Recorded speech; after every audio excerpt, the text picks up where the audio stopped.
Friends, మనం మొఘల్ సామ్రాజ్యంలో రెండవ చక్రవర్తి అయినటువంటి హుమాయూన్ గురించి చర్చిస్తాము. హుమాయూన్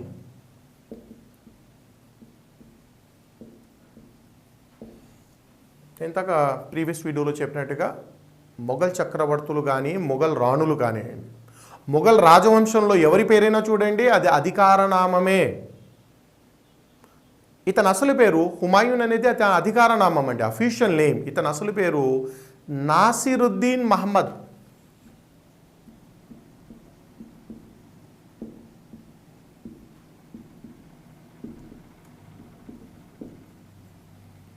సార్ మొహమ్మద్ కదా, మో రాయాలి కదా. ఇప్పుడు నౌన్ను, అవి యాక్చువల్గా అరబిక్ నేమ్స్, నౌన్ను మనం ఎలా పాయింట్ పైన ఎనర్జీ వేస్ట్ చేయొద్దండి. నాసిరుద్దీన్ హుమాయూన్ అనేది అతని అధికారనామం, కానీ మీరు ఏ అఫీషియల్ రికార్డులో చూసినా హుమాయూన్ అనే ఉంటుంది, నాసిరుద్దీన్ మహమ్మద్ అని ఎక్కడ ఉండదు. ఎందుకంటే వాళ్ళందరూ కూడా అధికారనామాలతోనే సుప్రసిద్ధము. హుమాయూన్ అంటే అర్థం ఏంటంటే అదృష్టవంతుడు, ఫార్చునేట్. అదృష్టవంతుడు అని అర్థం అండి. హుమాయూన్ అంటే అదృష్టవంతుడు, ఫార్చునేట్, లక్కీ. కానీ మొఘల్ చరిత్రలో అత్యంత దురదృష్టమైనటువంటి చక్రవర్తి హుమాయూనే అండి. పేరేమో అదృష్టవంతుడు, కానీ ఇతన్ని మించిన దురదృష్టవంతుడు మరొకడు లేడు. మొఘల్ చరిత్రలోని అత్యంత దురదృష్టమైనటువంటి చక్రవర్తి ఇతను. ఎందుకు ఇతని అన్ఫార్చునేట్ కింగ్ అన్నామంటే, తండ్రి బాబర్ చనిపోయిన తర్వాత 1530లో రాజ్యానికి వచ్చాడు. 10 ఏళ్ళు పాలించాడు. 1530 నుండి 1540 వరకు 10 ఏళ్ల పాటు పరిపాలన కొనసాగింది. తర్వాత రాజ్యభ్రష్టుడయ్యాడు. రాజ్యాన్ని కోల్పోయి దేశదిమ్మరిలాగా 15 ఏళ్ళు తిరిగాడండి. నేను చర్చించబోతున్నాను.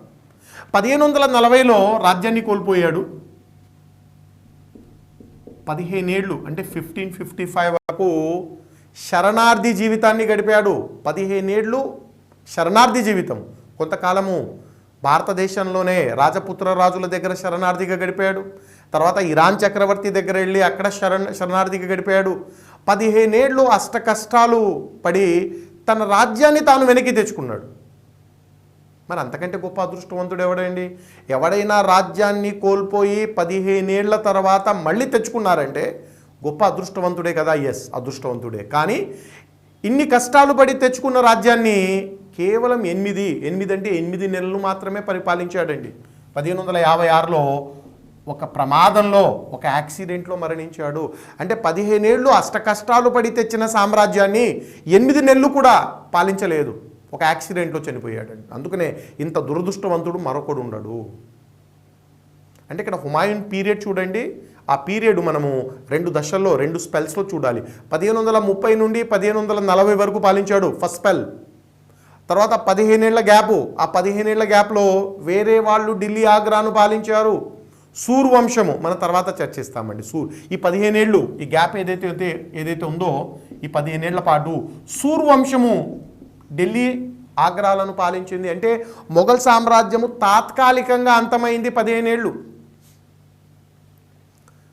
ముందుగా నన్ను ఈ ఆరుగురు చక్రవర్తులు ఎవరైతే ఉన్నారో వాళ్ళని చర్చించనివ్వండి.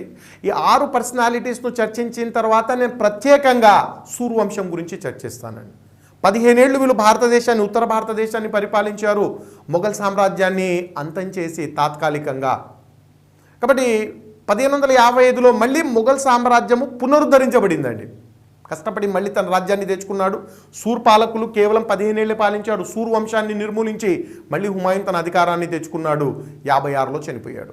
ఈ రకంగా ఆ 2 స్పెల్స్లో అతని పీరియడ్ మనం చూడాల్సి ఉంటుంది. హుమాయూన్ చరిత్ర తెలుసుకోవాలంటే మనకు లభిస్తున్నటువంటి అత్యంత ముఖ్యమైనటువంటి గ్రంథము హుమాయూన్ నామా. అతని పేరు మీదుగానే హుమాయూన్ నామా పుస్తకం పేరు అండి. ఇంకా అన్ని పర్షియన్ భాషనే అండి. ఆ మొదటి పుస్తకము తుజ్కీ బాబరీ లేదా బాబర్ నామా మాత్రమే టర్కిష్ భాషలో, మిగతావన్నీ కూడా పర్షియన్ భాషలోనే. సో హుమాయూన్ నామా అనే గ్రంథము అతని సోదరి గుల్బదన్ బేగం రాసిందండి. పుస్తకాన్ని రాసింది గుల్బదన్ బేగం.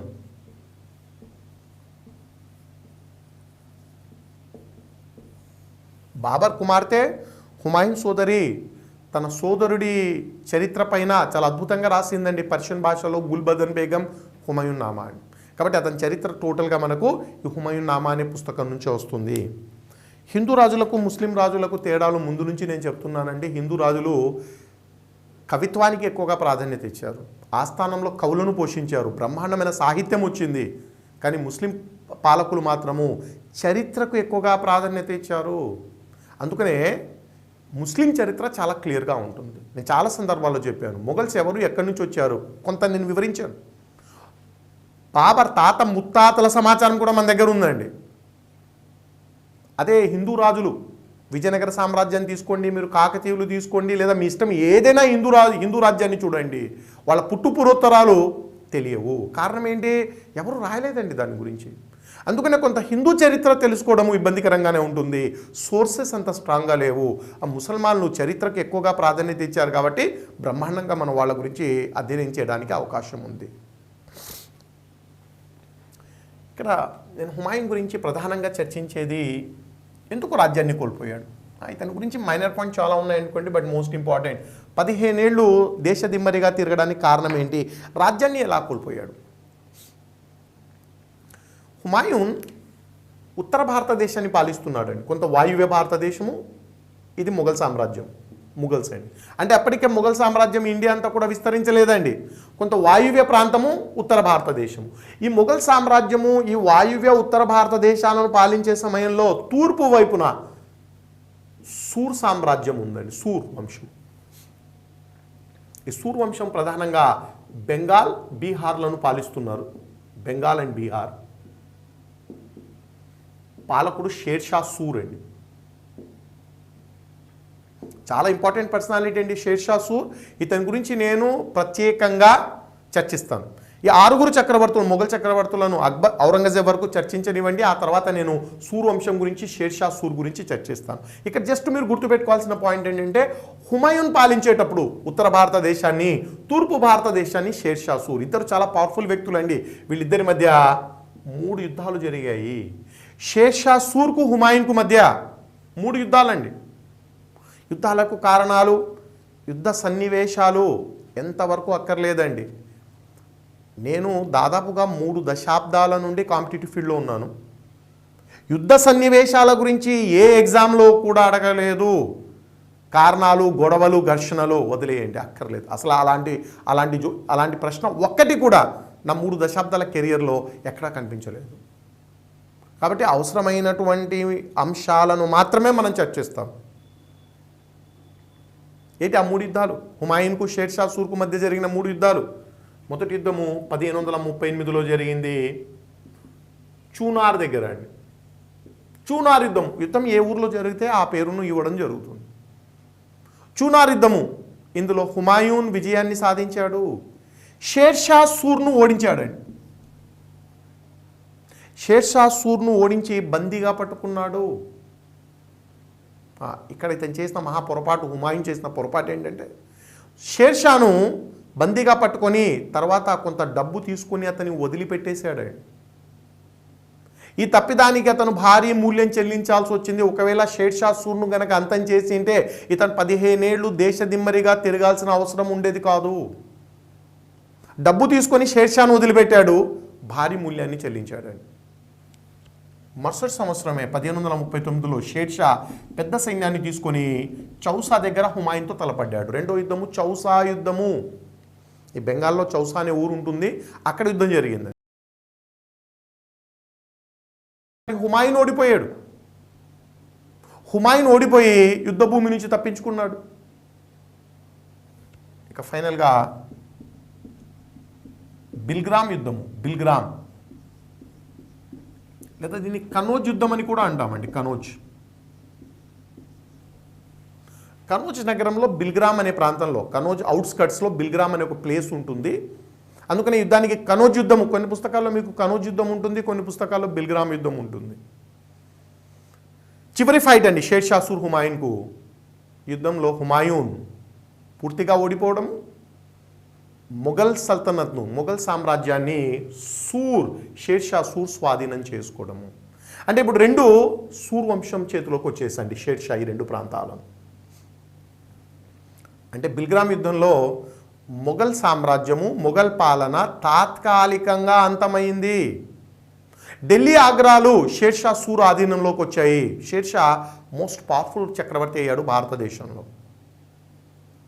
ఆ తర్వాత అనేక కష్టాలు అనుభవించాల్సి వచ్చింది హుమాయూన్. రాజ్యభ్రష్టుడైనటువంటి హుమాయూన్ దేశదిమ్మరిలాగా శరణార్థిలాగా 15 ఏళ్ళు గడిపాడు. మొట్టమొదటిగా ఇతనికి రాజస్థాన్లో అమర్కోట్ పాలకుడైనటువంటి అమర్కోట్, ఒక చిన్న రాజ్యం అండి, రాజపుత్ర రాజ్యము అమర్కోట్. దీన్ని పాలిస్తున్నటువంటి రాణా ప్రసాద్ రాజు పేరండి. చిన్న రాజ్యం ఇది, అమర్కోట్ అనే రాజ్యము. ఆ రాణా ప్రసాద్ హుమాయూన్కు ఆశ్రయాన్ని కల్పించాడు. రాజ్యభ్రష్టుడైనటువంటి హుమాయూన్కు ఆశ్రయాన్ని కల్పించినటువంటి రాజపుత్ర రాజు పేరు రాణా ప్రసాద్, అమర్కోట్ పాలకుడండి. హుమాయూన్ అమర్కోట్లో తల దాచుకున్నటువంటి సమయంలో, ఆశ్రయాన్ని పొందుతున్నటువంటి సమయంలోనే హుమాయూన్ భార్య హమీదా బాను బేగం, హమీదా బాను బేగం 1542లో అక్బర్కు జన్మనిచ్చిందండి. మొఘల్ సామ్రాజ్యంలోనే కాకుండా మధ్యయుగ చరిత్రలోనే అత్యంత గొప్ప చక్రవర్తి అక్బర్ ఎక్కడ జన్మించాడు? పదే పదే మనకు ప్రశ్నలు అడిగారు. 1542లో ఎక్కడ జన్మించాడు? అమర్కోట్లో జన్మించాడు. రాజపుత్రులతో అక్బర్కు వైవాహిక సంబంధాలు, స్నేహ సంబంధాలు ఉంటాయని ఇంతకుముందు క్లాస్లో చెప్పాను. కారణం ఏంటి?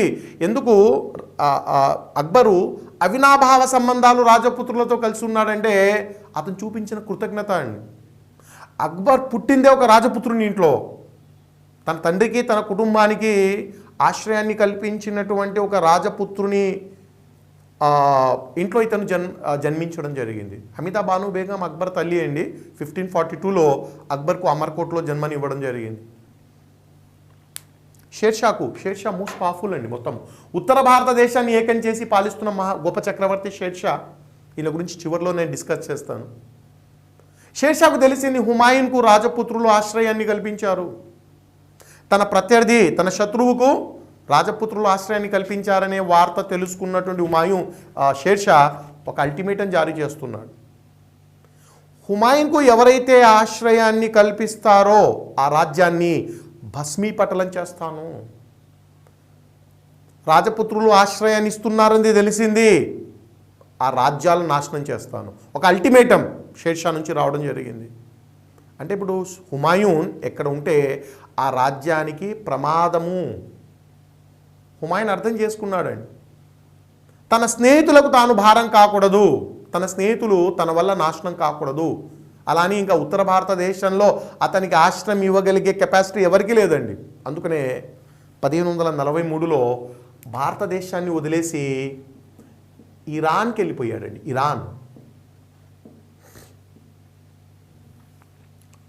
ఇరాన్కి ఎందుకు వెళ్తున్నాడంటే ఇతను చక్రవర్తిగా ఉన్నప్పుడు ఇరాన్తో సత్సంబంధాలు ఉండేవండి అతనికి. ఆనాడు ఇరాన్ను సఫవిద్ వంశం పరిపాలిస్తుంది. సఫవిద్ మొఘల్స్కు సఫవిద్లకు, సఫవిద్ అనేది వంశం పేరండి. అవినాభావ సంబంధాలు ఉన్నాయి, మంచి దౌత్య సంబంధాలు కొనసాగాయి. యాక్చువల్గా మొఘల్స్ సున్నీ మతానికి చెందిన వాళ్ళు, సఫవిద్లు షియా మతానికి చెందిన వాళ్ళు. ఇరాన్ అంతా షియాని చాలా సందర్భాల్లో చెప్పాను నేను. అయినప్పటికీ మంచి స్నేహితులండి. అందుకనే తన స్నేహితుడు తనను ఆదరిస్తాడని ఇతను ఇరాన్కి వెళ్ళాడు. ఆనాటి సఫవిద్ రాజు షా తమస్ప్. ఇరాన్ను సఫవిద్ వంశం పాలిస్తుంది. ఆ సఫవిద్ రాజు షా తమస్ప్ షాజహాన్ను హుమాయూన్ను ఆదరించాడండి. హుమాయూన్కు ఆశ్రయాన్ని కల్పించాడు. బట్ ఒక కండిషన్, మీరు షియా మతాన్ని తీసుకోవాలి, మా దేశంలో సున్నీలకు స్థానం లేదు. మొఘల్స్ మతాన్ని పెద్ద పట్టించుకోలేదండి. ఆశ్రయం కోసము సున్నీ మతాన్ని వీడి షియా మతంలోకి వెళ్ళాడు హుమాయూన్. అంటే అతను ఇరాన్లో ఉన్నంత కాలము షియాలాగా ఉన్నాడు. మళ్ళీ ఇండియాకు వచ్చి మళ్ళీ సున్నీ సాంప్రదాయాలను పాటించాడు, అది వేరే విషయం. 12 ఏళ్ల పాటు ఇరాన్లో గడిపాడండి. 1555 వరకు ఇరాన్లో, ఏం చేస్తున్నాడు ఇతనంటే భారతదేశం వైపే చూస్తున్నాడు. సూర్యవంశము తన రాజ్యాన్ని తాను సాధించాలి, జయించాలి. ఈ ఒక్క విషయంలో మాత్రం హుమాయూన్ అదృష్టవంతుడండి. ఎందుకంటే షేర్షా ఎక్కువ కాలం పాలించలేదు. షేర్షా మా అంటూ 5 ఏళ్ళు పాలించాడు. అతను ఒక యాక్సిడెంట్లో చనిపోయాడు. నేను తర్వాత చర్చిస్తాను. ఆ తర్వాత అతను కుమారుడు వచ్చాడు. అతను కూడా 8 ఏళ్ళు పాలించి చనిపోయాడు. అంటే ఢిల్లీలో అక్కడ మనకు సూర్యవంశంలో వరుసగా బలహీన వారసులు రావడం ప్రారంభించారు. ఇంకా ఇంతకంటే గొప్ప అవకాశము ఎక్కడుంటుందండి? షా తమస్ 10,000 సైన్యాన్ని ఇస్తే, ఇరానియన్ సైన్యం అండి, 10,000 సైన్యంతో, షా తమస్ ఇచ్చిన 10,000 సైన్యంతో భారతదేశంపై దండెత్తి వస్తున్నాడు హుమాయూన్ అండి. షేర్షా మనవడు పాలిస్తున్నాడు, సికందర్ సూర్.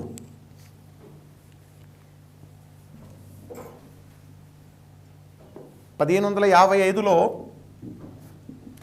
సర్హింద్ యుద్ధం జరిగిందండి. సర్హింద్ ఊరి పేరండి సర్హింద్. ఆ సర్హింద్ దగ్గర జరిగిన యుద్ధంలో సికందర్ సూర్, షేర్షా మనవడితను సికందర్ సూర్, ఇతన్ని ఓడించి తన రాజ్యాన్ని తాను వెనక్కి తెచ్చుకున్నాడండి. 15 ఏళ్ల విరామం తర్వాత, 15 ఏళ్ల కష్టాల తర్వాత ఇరాన్ చక్రవర్తి ఇచ్చినటువంటి సైన్యంతో భారతదేశంపై దండెత్తి సూర్ వంశాన్ని అంతం చేశాడు. 1555లో తిరిగి సింహాసనాన్ని అధిష్ఠించాడు. మరి ఇరాన్ చక్రవర్తి 10,000 సైన్యం ఇచ్చాడంటే ఊరికి ఇవ్వలేదండి, కండిషన్ ఉంది. ఏంటి? అంటే భారతదేశాన్ని జయించిన తర్వాత కాందహార్ను ఇరాన్కి ఇవ్వాలి. కాందహార్ ప్రస్తుతం ఈ కాందహార్ వస్తుందండి, ఆనాడు భారతదేశంలో భాగంగా ఉంది. కాబట్టి ఒప్పందం ప్రకారము సర్హింద్ యుద్ధం తర్వాత భారతదేశాన్ని జయించినటువంటి హుమాయూన్ కాందహార్ను షా తమస్కు ఇవ్వడం జరిగింది. షా తమస్ అంటే ఇరాన్ చక్రవర్తి. బట్ ఇన్ని సంవత్సరాలు 15 ఏళ్ళు కష్టపడి తెచ్చుకున్న సామ్రాజ్యాన్ని కేవలం 8 నెలలు మాత్రమే పాలించగలిగాడండి. 1556లో ఢిల్లీలోని ఇతని లైబ్రరీ ఉండేదండి. ఇతని ఢిల్లీలో షేర్ మండల్ లైబ్రరీ పేరండి. ఢిల్లీలో ఒక పర్సనల్ లైబ్రరీ షేర్ మండల్. హుమాయూన్కు పుస్తకాలు చదివేటువంటి అలవాటు, సపరేట్గా ఒక లైబ్రరీ ఉండేది. షేర్ మండల్ అనేది అతని లైబ్రరీ పేరు ఢిల్లీలో. ఆ లైబ్రరీ మెట్లు దిగుతూ జారిపడి మరణించడం జరిగింది. పైనుంచి వేగంగా కిందికి దిగుతూ జారిపడి చనిపోయాడు. సో గ్రంథాలయపు మెట్ల నుంచి జారిపడి చనిపోయిన మొఘల్ చక్రవర్తి ఎవరంటే హుమాయూన్. ఆ రకంగా హుమాయూన్ చరిత్ర ముగిసింది. మొఘల్ సామ్రాజ్యంలో 2వ చక్రవర్తి 2 స్పెల్స్లో ఇతను పాలించడం జరిగింది.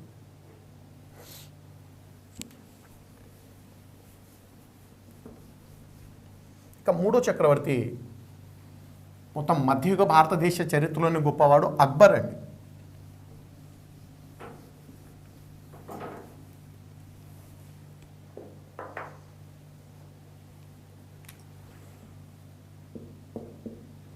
యాభై ఏళ్ల సుదీర్ఘకాలం పరిపాలించాడండి. 1556లో వచ్చాడు, 1605 వరకు, కరెక్ట్గా 50 ఏళ్ళు పాలించాడు. అక్బర్ అంటే అగైన్ అధికార నామం అండి. ఇతని అసలు పేరు జలాలుద్దీన్ మహమ్మద్.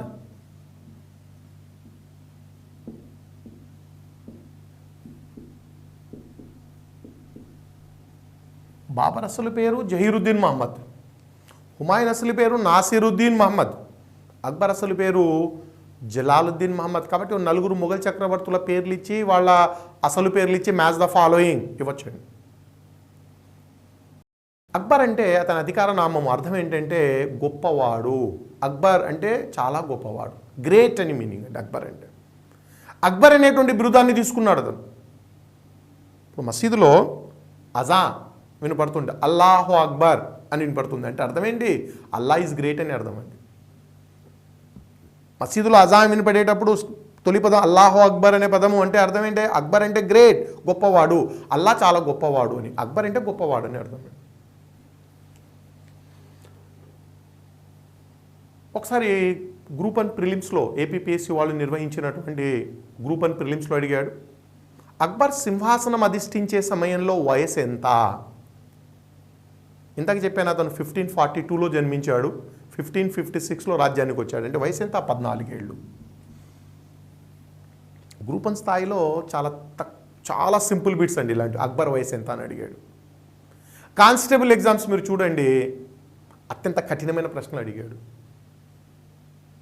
కాబట్టి నేను ఒకటి చెప్పదలుచుకున్నప్పుడు పాయింట్ ఏంటంటే, ఎల్లప్పుడూ నేను చెప్పే పాయింట్ ఏంటంటే, పరీక్ష స్థాయిని బట్టి మన ప్రిపరేషన్ స్థాయి ఎప్పుడు ఉండకూడదు. పోలీస్ కానిస్టేబుల్ పరీక్షల్లో అత్యంత క్లిష్టమైన ప్రశ్నలు అడిగి డిఎస్పి స్థాయి పరీక్షల్లో పైన అడిగినటువంటి సందర్భాలు ఇలాగా. అక్బర్ వయసు ఎంత? గ్రూప్ 1 ప్రిలిమ్స్లో అడిగిన వీటి.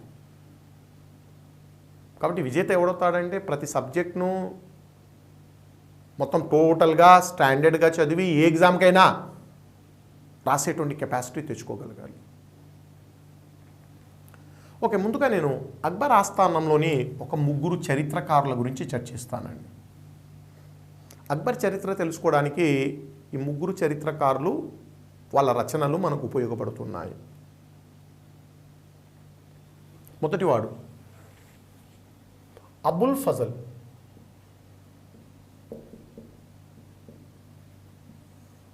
అబుల్ ఫజల్ మొదటి చరిత్రకారుడు. ఇతను 2 పుస్తకాలు రాశాడండి. ఒకటి అక్బర్నామా. అక్బర్నామా ఈ పుస్తకంలో తైమూర్ నుండి అక్బర్ వరకు టోటల్గా వాళ్ళ వంశపారంపర్యంగా వంశం మొత్తం చరిత్ర ఇవ్వడం జరిగింది. నేను చెప్పాను తైమూర్ ఈ వంశం మూల పురుషుడు. ఎందుకు మనకు మొఘల్స్ యొక్క పూర్వతరాల గురించి క్లారిటీ ఉందంటే ఇలాగ చరిత్రకారులు అన్నీ రాసి పెట్టారు. ఇప్పుడు అక్బర్నామా అనేటువంటిది తైమూర్ నుంచి స్టార్ట్ అవుతుంది. తైమూర్ నుంచి అక్బర్ వరకు వాళ్ళ వంశం గురించి చాలా డీటెయిల్స్ మనకు అద్భుతంగా లభిస్తున్నాయి. ఐనీ అక్బారీ,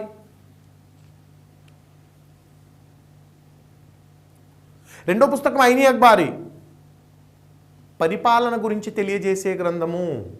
మొఘల్ అడ్మినిస్ట్రేషన్, మొఘల్ పరిపాలన టోటల్గా ఐనీ అక్బారీ నుంచే మనకు తెలుస్తుంది. అది కూడా ఏంటి? స్టాటిస్టిక్స్తో సహా.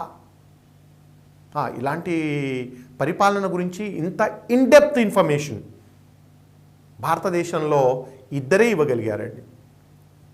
ఇతను ఒకడు, రెండోవాడు కౌటిల్యుడు.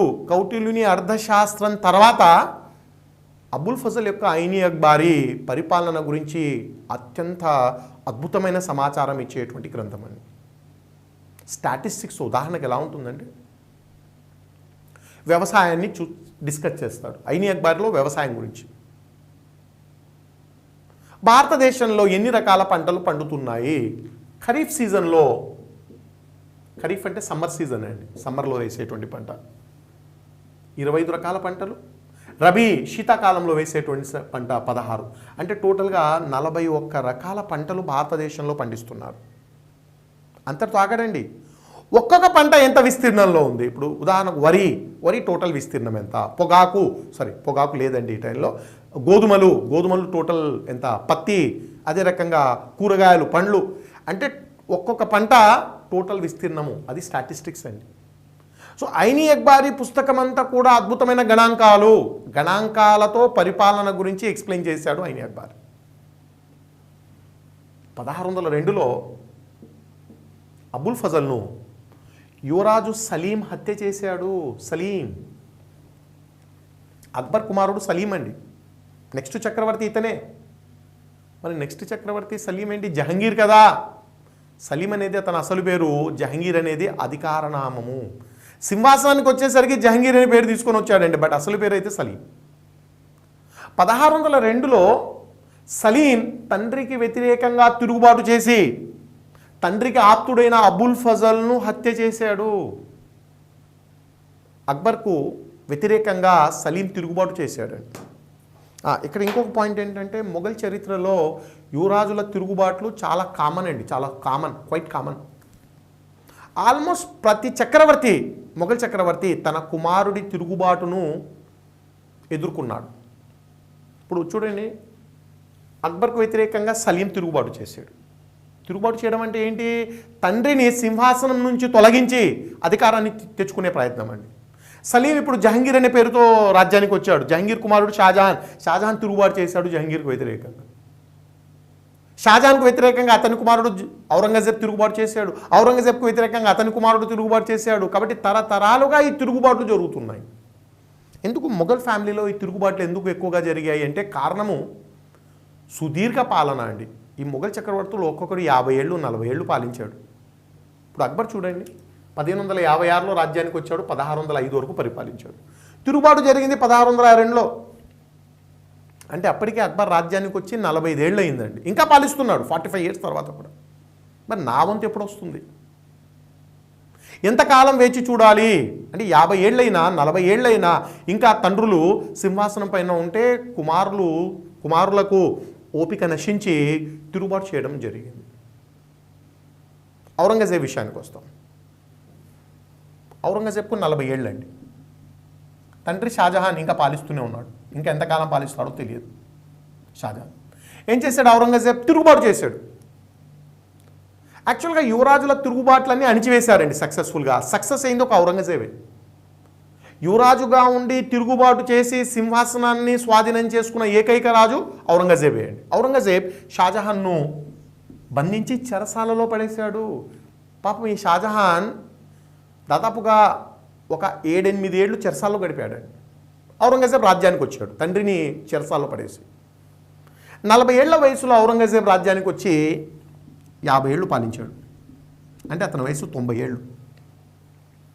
90 ఏళ్ళకి ఇంకా సింహాసనం పైన కూర్చొని ఉన్నాడు.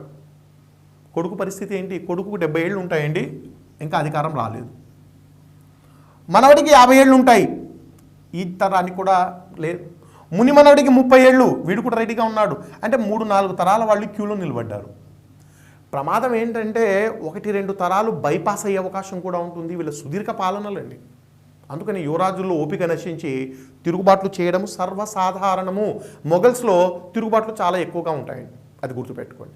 ఇప్పుడు సలీం తిరుగుబాటు చేశాడు. అందులో భాగంగా ఆ తిరుగుబాటును ఇతను నచ్చజెప్పడానికి అబుల్ ఫజల్ను పంపిస్తే అబుల్ ఫజల్ను హత్య చేయడం జరిగింది. బట్ గొప్ప పండితుడు అబుల్ ఫజల్ అండి, మొదటి చరిత్రకారుడు. రెండవ చరిత్రకారుడు అబుల్ ఫజల్ తర్వాత అక్బర్ ఆస్థానంలోని రెండవ చరిత్రకారుడు అబ్దుల్ ఖాదిర్ బదౌని. నేను చెప్పాను కొద్ది పేర్లు కష్టంగా ఉండొచ్చు, కాబట్టి మీరు ఏం చేయాలంటే ఆ చివరి పదం గుర్తుపెట్టుకుంటే చాలు. బదౌని చాలండి. బదౌన్ ఊరి పేరండి, బదౌన్ టౌన్. ఆ బదౌన్ నుంచి వచ్చాడు కాబట్టి బదౌని. ఇంతకుముందు ఒకటి జియావుద్దీన్ బరాన్ అనేది ఊరి పేరండి, బరాని, బదౌని, బదౌన్. ఈ ముస్లిం పేర్లలో చాలా వరకు ఊరి పేర్లను తీసుకోవడం జరుగుతుంది. లాహోర్ నుంచి వచ్చినవాడు. సమర్ఖండ్ నుంచి వచ్చినవాడు. చిష్తి, మన సూఫీలో చిష్తి అని చర్చించుకున్నాం. చిస్త్ ఇరాన్లో ఒక ఊరి పేరండి, చిస్త్. అక్కడి నుంచి వచ్చారు కాబట్టి వీళ్ళు చిస్తీలు అయ్యారు. కాబట్టి ఇక్కడ బదౌన్ నగరం వాడు. బదౌని అని గుర్తుపెట్టుకుంటే చాలండి. ఇతను ముంతకాబుల్ తవారిక్ అనే పుస్తకం రాశాడు. ఇవన్నీ పర్షియన్ భాషలోనే, చెప్పాల్సిన అవసరం లేదు. ముంతకాబుల్ తవారిక్.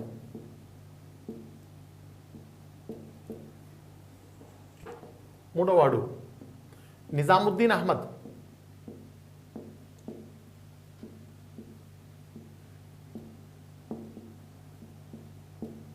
ఇతను తబాఖతే అక్బారీ రాశాడు.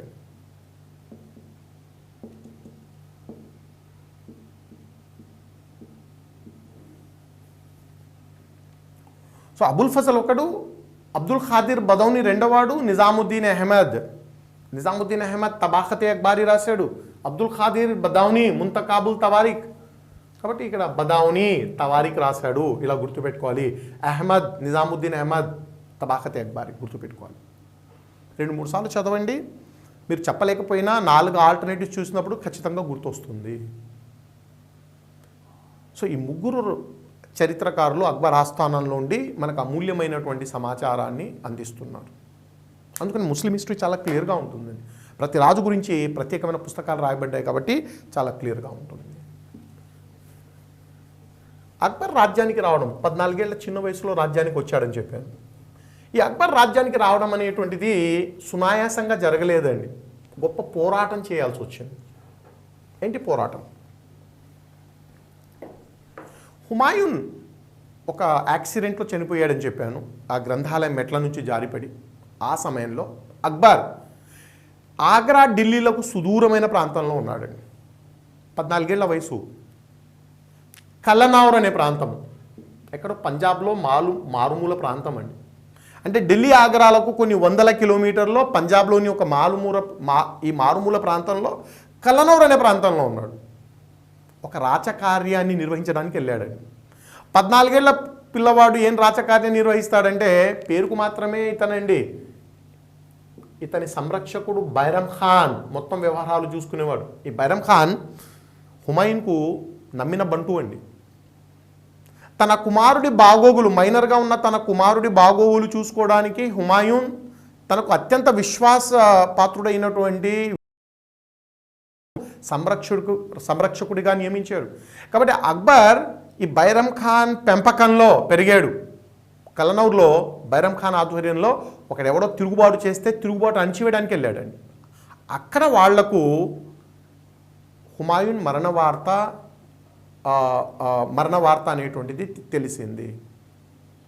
మరి రావడానికి కొన్ని నెలలు పడుతుందండి, ఎందుకంటే వందల కిలోమీటర్ల దూరంలో. బైరం ఖాన్కు తెలుసు తాను వచ్చేసరికి ఢిల్లీ ఆగ్రాలో ఏమైనా జరగచ్చు. హుమాయూన్ చనిపోయాడు, ఒకే వారసుడు అక్బర్, అది కూడా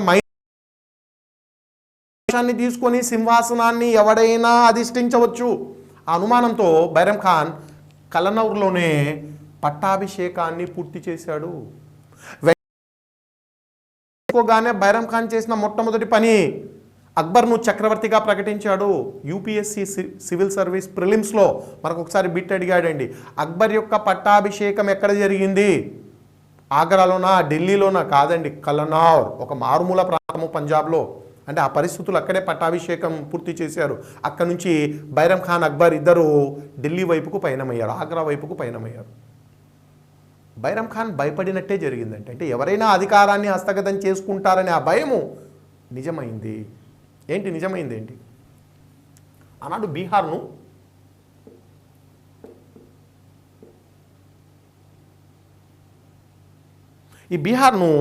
ఆదిల్ షా అనేటువంటి ఒక పాలకుడు, మహమ్మద్ ఆదిల్ షా అనేవాడు పాలిస్తున్నాడండి. వీళ్ళ వివరాలు అక్కర్లేదండి, మన బీహార్ చరిత్ర మనకు అక్కర్లేదు. ఒక ముస్లిం రాజు బీహార్ను ఆనాడు పాలిస్తున్నాడు. బీహార్లో ఒక ప్రాంతాన్ని ఈ మహమ్మద్ ఆదిల్ షా. ఇతను ఢిల్లీ ఆగ్రాలపైన ఆశపడ్డాడండి. హుమాయూన్ చనిపోయాడు, కుమారుడు ఎక్కడో ఉన్నాడని తెలుసుకొని తన సేనాపతి అయినటువంటి హేమరాజ్, లేదా ఇతని హేము అంటామండి, హేము అనండి, హేమరాజ్ అనండి, ఎలాగైనా పిలవండి, ఇతన్ని ఢిల్లీ ఆగ్రాపైకి పంపించాడు. ఒక హిందూ అధికారి అండి ఇతను. చాలా క్రింది స్థాయి నుంచి వచ్చాడు హేము. వీళ్ళ కుటుంబము బీహార్లో ఉప్పు అమ్ముకునేవారండి వీళ్ళు. హేము సైన్యంలో చేరి అంచెలంచెలుగా ఎదిగి సేనాపతి అయ్యాడు. బీహార్ సుల్తాన్ల కోసము హేము 22 యుద్ధాలు చేశాడట. 22 యుద్ధాల్లో కూడా విజయాన్ని సాధించాడు. మహాయోధుడండి హేము. ఇప్పుడు భారీ సైన్యాన్ని ఇచ్చి మహమ్మద్ ఆదిల్ షా హేమును పంపించాడు, మీరు ఢిల్లీ ఆగ్రాను జయించండి.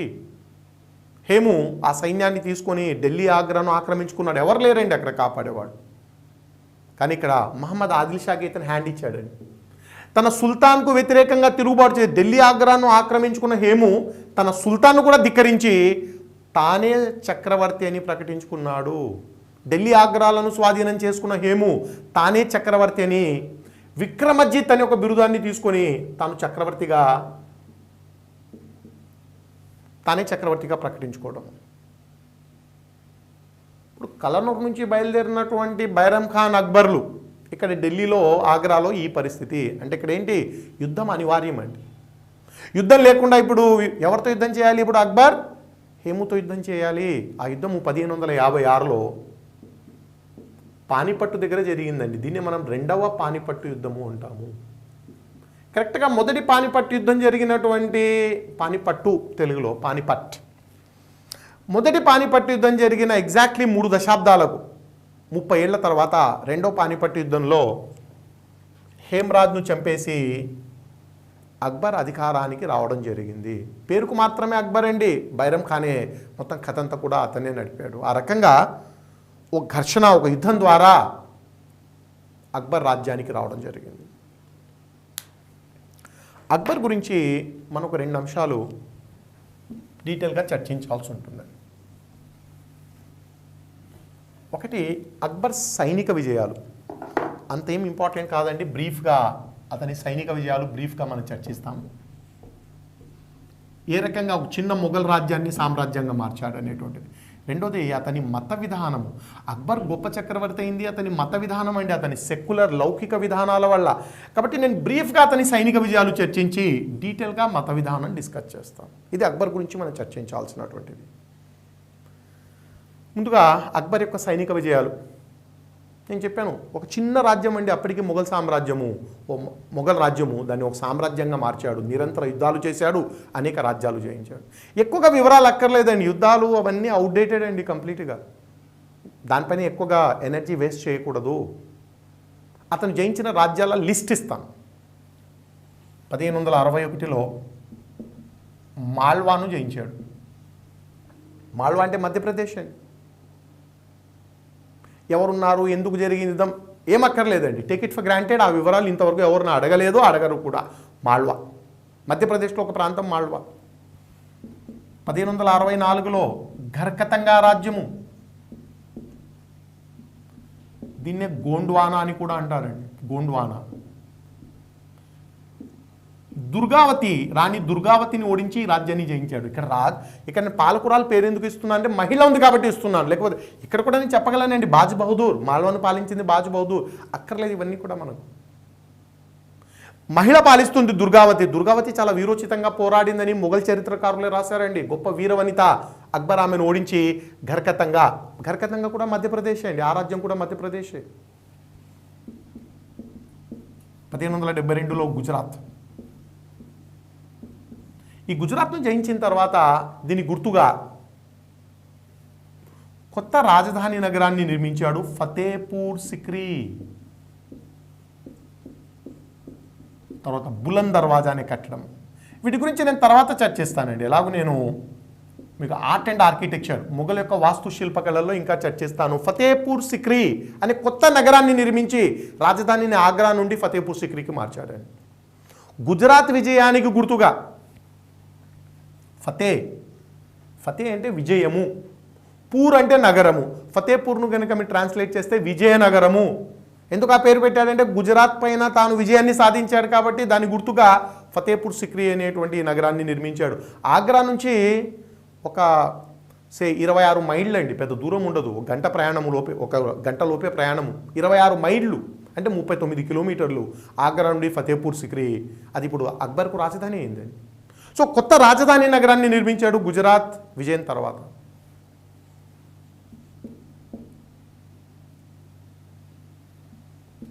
1574-76 మధ్యలో బీహార్ బెంగాల్లను జయించాడు. బీహార్ను బెంగాల్ను జయించాడు 74-76 మధ్యలో. 1586లో కాశ్మీర్, కాబుల్, బలూచిస్తాన్ ఈ ప్రాంతాలను 3 ప్రాంతాలను జయించాడు. జనరల్గా వీటిపైన ప్రశ్న అడగాలంటే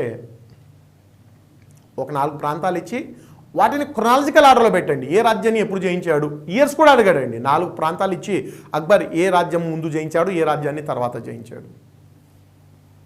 1591లో 1591లో సింధును జయించాడు. 1592లో ఒరిస్సాను జయించాడు. 1595లో కాందహార్ను జయించాడు. కాందహార్ ఇది కొంత ఇంపార్టెంట్ అండి. కాందహార్ ఆఫ్ఘనిస్తాన్లో. యాక్చువల్గా తన తండ్రి ఈ కాందహార్ను ఇరాన్ చక్రవర్తికి ఇచ్చాడు అతని సహాయానికి ప్రతిఫలంగా. ఇప్పుడు 1595లో కాందహార్ను కూడా జయించాడు. దీంతో అక్బర్ వాయువ్య భారతదేశాన్ని, ఉత్తర భారతదేశాన్ని, సమస్త ఉత్తర భారతదేశాన్ని తన ఆధీనంలో తెచ్చుకున్నాడు. ఇప్పుడు మొఘల్ సామ్రాజ్యం ఇదండి, ఇది మొఘల్ సామ్రాజ్యం. వాయువ్య భారతదేశము నార్త్ వెస్ట్, తూర్పు భారతదేశం ఈస్ట్, నార్త్, మొత్తం అన్ని మొఘల్ సామ్రాజ్యంలో. హిమాలయాల నుండి వింధ్యా వరకు మొత్తం ఆ ప్రాంతాన్ని జయించాడు. సామ్రాజ్యవాది అండి, అంతటితో అతను సాటిస్ఫై కాడు. ఆ తర్వాత దక్షిణ భారతదేశం వైపు చూస్తాడు. దక్షిణ భారతదేశాన్ని జయించేటువంటి ప్రయత్నం. ఆనాడు దక్షిణ భారతదేశంలో ప్రధానంగా 3 రాజ్యాలు, బహమనీ రాజ్యాలు, అందుకనే ఒకదానికోటి కనెక్షన్ ఉంటుంది. ప్రీవియస్ వీడియోస్లో 5 బహమని రాజ్యాలు నేను చర్చించాను. అందులో 2 రాజ్యాలను వాళ్ళే మిగతా బహమని రాజ్యాలే జయించాయి. బీరార్ను అహ్మద్నగర్ జయించింది, బీదర్ను బీజాపూర్ జయించింది. అంటే 5లో 2 అంతమైతే 3 రాజ్యాలు మిగిలాయి. ఆ 3 రాజ్యాలండి ఇది అహ్మద్నగర్, ఇది గోల్కొండ, ఇది బీజాపూర్. 3 బహమనీ రాజ్యాలు దక్షిణ భారతదేశాన్ని పాలిస్తున్నాయి. ఇప్పుడు అక్బర్ ముందుగా అహ్మద్నగర్ను టార్గెట్ చేశాడు. న్యాచురల్, ఎందుకంటే అహ్మద్నగరే క్లోజ్గా ఉంటుంది కాబట్టి. మొత్తం ఉత్తర భారతదేశాన్ని జయించి దక్షిణ భారతదేశంపై దండెత్తొస్తున్నాడు. 1595 1600 మధ్యలో 2 యుద్ధాలు చేశాడండి. యుద్ధాలు అనవసరము, అబ్సల్యూట్లీ ఇంపార్టెంట్ కాదండి. చాంద్ బీబీ అహ్మద్నగర్ను పాలిస్తున్న వీరవనిత చాంద్ బీబీ. మరి రజియా తప్ప భారతదేశంలో ముస్లిం పాలకురాలు కనిపించదని చెప్పారు కదా. రజియానే మొట్టమొదటి మహిళ, చివరి మహిళ అని కూడా చెప్పారు ముస్లిం కమ్యూనిటీలో. మరి చాంద్ బీబీ అహ్మద్నగర్ను పాలించింది కదా. ఎస్ అండి, చాంద్ బీబీ పాలించింది. కానీ ఆమె ఒక బాలుణ్ణి సింహాసనం పైన కూర్చొని తాను డిఫాక్టో అధికారిగా పాలించింది. అంటే అఫీషియల్గా తాను పాలకురాలు కాదు, తన మేనల్లుణ్ణి వచ్చిన బాలుణ్ణి సింహాసనం పైన కూర్చోబెట్టి వెనక నుండి పాలించింది. 2 యుద్ధాలు 1595 1600 లొంగలేదండి అహ్మద్నగర్. ఇప్పుడు ఒకసారి మీరు గమనించండి, ఈ సమస్త వాయువ్య ఉత్తర భారతదేశాన్ని జయించడానికి ఎంత టైం పట్టింది? 1561లో స్టార్ట్ చేశాడు మాల్వా నుంచి. కాందహార్ 1595 అండి. 1595 అంటే ఈ మొత్తం రాజ్యాన్ని జయించడానికి అక్బర్ 34 ఏళ్ళు తీసుకున్నాడండి. 34 ఇయర్స్. 34 ఇయర్స్లో ఇన్ని రాజ్యాలు జయించి ఇంత పెద్ద సామ్రాజ్యాన్ని స్థాపించాడు. నెక్స్ట్ ఇక దక్షిణ భారతదేశంలోని 3 రాజ్యాలు, ఈ 3 రాజ్యాలు జయించడానికి మొఘల్స్కు 100 ఏళ్ళు పట్టింది. అక్బర్ నుంచి స్టార్ట్ అయిందండి. అక్బర్ సక్సెస్ కాలేదు, జహాంగీర్ సక్సెస్ కాలేదు, షాజహాన్, ఫైనల్గా ఔరంగజేబ్. అంటే ఈ 3 బహమనీ రాజ్యాలు మొఘల్స్కు ఎలాంటి ప్రతిఘటనను చూపించాయనే పాయింట్ అండి ఇక్కడ. మొత్తం 34 ఇయర్స్లో వాయువ్య భారతదేశాన్ని ఉత్తర భారతదేశాన్ని జయిస్తే ఆ దక్షిణాదిన ఉన్న 3 రాజ్యాలు జయించడానికి 100 ఏళ్ళు తీసుకున్నారు. ఇప్పుడు చూడండి, అక్బరు 2 యుద్ధాలు చేశాడు చాంద్ బీబీతో 1595 1600 మధ్యలో. చాంద్ బీబీ అయితే అంతమైంది, చనిపోయింది. కానీ అహ్మద్నగర్ మాత్రం లొంగలేదు. కేవలము ఒక 3 ప్రాంతాలు మాత్రమే అక్బర్ స్వాధీనమయ్యాయండి. అహ్మద్నగర్ రాజ్యం కాదండి. అహ్మద్నగర్ సిటీ అంటే వాళ్ళ రాజధాని నగరము, బీరార్, బాలాఘాట్, ఈ 3 ప్రాంతాలు మాత్రమే అక్బర్ వశమయ్యాయి. మొత్తం రాజ్యం కాదండి. అహ్మద్నగర్ సిటీ, బీరార్, బాలాఘాట్, దాంతోనే అక్బర్ సంతృప్తి చెందాల్సి వచ్చింది. అంటే మొత్తం అహ్మద్నగర్ను జయించలేకపోయాడు. ఆ తర్వాత దక్షిణ భారతదేశాన్ని మిగతా మొఘల్ చక్రవర్తులు ఏ రకంగా ఎలాంటి ప్రయత్నాలు చేశారు జయించడానికి అనేది మనం తర్వాత చూస్తాం. ఇదండి బ్రీఫ్గా అక్బర్ యొక్క సైనిక విజయాలు. ఇక మోస్ట్ ఇంపార్టెంట్ మనము అక్బర్ యొక్క మత విధానము. మత విధానాన్ని మనం ఒక ఎక్స్క్లూజివ్ వీడియోలో మనం చర్చిస్తాము. నెక్స్ట్ వీడియోలో కంప్లీట్గా అక్బర్ యొక్క మత విధానాన్ని మనం డిస్కస్ చేస్తాం. ఎక్స్క్లూజివ్ వీడియో మనం దానిపైన చూస్తాం.